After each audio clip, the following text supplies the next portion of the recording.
চলো জাতীয় মহাসমাবেশে চলো, চলো চলো জাতীয় মহাসমাবেশে চলো।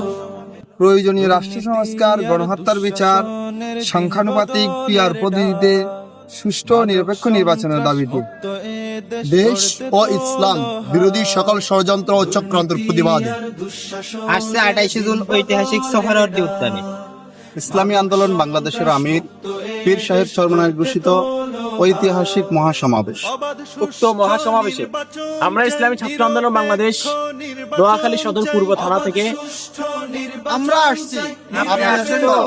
অবাধ সুষ্ঠু নির্বাচন চাই, নিরপেক্ষ নির্বাচন চাই, অবাধ সুষ্ঠু নির্বাচন চাই, নিরপেক্ষ নির্বাচন চাই। এক দাবি চাই, গ্রহণযোগ্য নির্বাচনের পরিবেশ।